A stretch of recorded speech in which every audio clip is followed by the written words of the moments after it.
안녕하십니까. 이주전TV의 이주천입니다.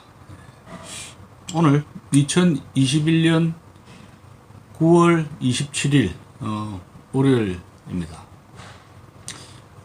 지금 최근에 한 일주일 좀 넘었죠.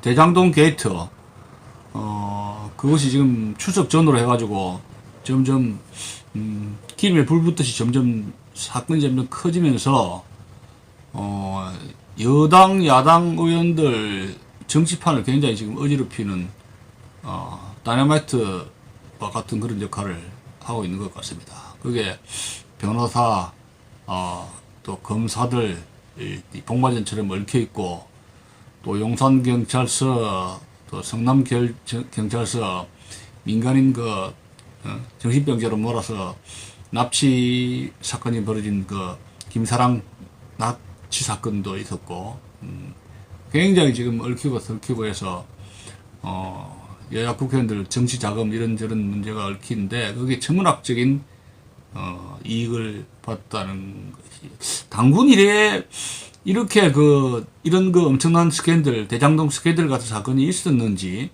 저는 처음 본 것 같습니다. 제일 큰 거액의 게이트다. 부동산 정치 자금, 이 정치 자금을 만들려고 하는 이런 게이트라는 냄새가 물씬 풍깁니다. 근데 여야 국회의원들이 다 지금 얽혀 있습니다. 여당이든 야당이든 얽혀 있고, 거기 아들까지 아들 취업을 해가지고 거기에 어떤 곽상도 의원 특히 그 아들이 지금 50억 지금 퇴직금입니까? 퇴직금 쪽으로 해가 50억을 받았다고 해가지고 난리가 났는데, 저한테 카톡을 하나 보내왔습니다. 카톡이 지금 내용 괜찮아서 한번 읽어드리게 소개해드렸는데요. 이동복 전 국회의원이죠. 지금 84세입니다. 1937년생이고, 제가 잘 가까이 가까이 잘 알고 지낸 그런 분인데, 이동복 전 의원은 지금 서울대 정외과 나오시고 한국일보 기자도 했고, 한때 정보부도 근무도 하시고, 남북회담의 실무자로서 산 증인이시죠. 언론인, 정치인, 또 관리를 명리대 교수를 하시고 교육자로서, 또 이제 삼성그룹의 이제 고문으로 해서 기업 활동도 하신, 굉장한 다양한 활동을 하시고 굉장히 정장하시고 건강하신 분입니다. 또 글도 굉장히 잘 쓰시고, 역사에 대해서도 굉장히 해박하신 박학다식한 그런 분입니다. 그래서 이동복 전 의원이 쓰신 대장동 게이트에 이르고 된 제목이 대장동 개발 스캔들과 곽상도 의원 아들의 입장문이라는 그런 제목을 저한테 카톡으로 보내갔는데, 그 내용이 괜찮아서 여러분들에게 좀 소개해 드릴까 합니다. 곽상도 의원 아들 곽병채 군이 페이스북에 올려놓은 소위 입장문은 읽는 이들에게 그 글을 쓴 의도에 관하여 많은 혼란을 일으킨다. 문제 입장문은 곽병채 군의 가족, 친척들 사이에 동정과 연민의 정을 자극하기 위한 것인지는 알 수 없지만, 그가 이 글에 써놓은 사연은 정상적인 사고의 사람들로서는 도무지 이해하기 어렵다는 것입니다. 아마도 경기도지사죠. 이재명 지사에게는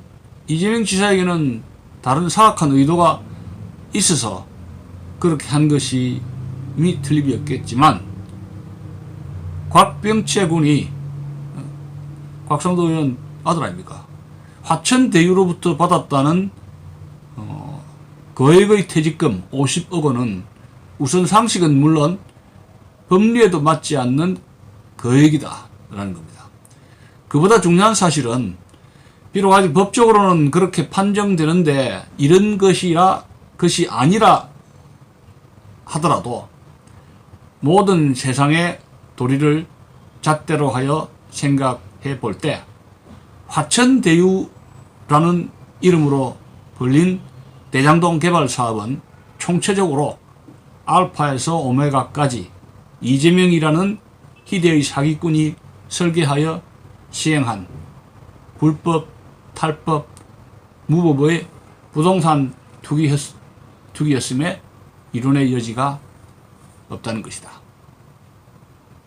따라서 곽 군이 그동안 화천 대유에서 보낸 시간은 본인의 의사와는 상관없이 사악한 범죄자의 범행을 방조한 사건이며 그가 수령한 봉급은 물론 비상식적으로 거액인 퇴직금이 모두 불법적 부동산 투기 행위의 결과물인 작물이라는 사실이 분명해지고 있다는 것입니다. 곽 군은 자신이 천화대유에서 근무한 수고를 이야기하지만 결과론의 차원에서 볼 때 그가 수고한 것은 전부 범죄자의 범행을 도와준 또 하나의 범죄 행위였다는 사실에 다툼의 여지가 없다는 것입니다. 결국 그가 받은 봉급과 퇴직금은 작물로 간주되어서 몰수의 대상이 될 가능성이 커지고 있다는 것입니다. 이번 대장동 개발사업 스캔들의 와중에서 발생한 가장 안타까운 사실은 곽병채 군이 이재명 일당에 의하여 스케이프 곧 희생양이라는 말이죠. 희생양으로 활용되는 과정에서 그동안 정계와 관계, 특히 그 중에서도 권력층의 부패를 추궁하고 폭로하는데 발군의 활약상을 보여서 현대판 포청천 소리까지 들었던 그의 부친 곽상도 의원의 정치 생명이 결정적 위기에 봉착하게 되었다는 것입니다. 곽상도 의원은 16일 국민의힘이 당 차원에서 곽병채 군 문제를 다루리라 하는 움직임을 보이자 한 발 앞서서 탈당계를 제출했습니다. 곽병채 군 문제에 국민의힘이 당적으로 연루되는 것을 예방해 보겠다는 행보였음이 틀림이 없다는 겁니다. 이와는 반대로 더불어민주당 일부는 물론 이재명 측에서는 곽병채 군의 문제를 대장동 스캔들의 몸통으로 부풀려서 이 스캔들을 이재명 스캔들이 아니라 국민의힘 스캔들로 변질시키려는 음모를 가동시키고 있어서 그 추이가 세간의 주목의 대상이 되고 있다는 것입니다. 이 사건이 앞으로 어떻게 전개될 것이냐는 것은 우리 모두의 깊은 관심사가 아닐 수가 없다는 겁니다. 사건의 성격으로 봐서 야당이 주장하는 국회의 국정감사나 국정조사 또는 특별검사에 의한 특검 등이 바람직하지만 여당이 이에 응하는 것을 기대하는 것은 용이하지 않으리라는 것이 명백하다. 그렇다고 검찰에 의한 수사가 제대로 이루어질 것을 기대하는 것도 현실적으로 어려울 것이 틀림이 없다는 겁니다. 결국 이 문제는 조국 사태 때처럼 국민 여론이 활화산처럼 용출되어 정부 당국에 거역할 수 없는 압력을 가하는 것 이외에 다른 방법이 없어 보인다는 것입니다. 그것이 이동복 전 의원의 소감입니다. 감사합니다.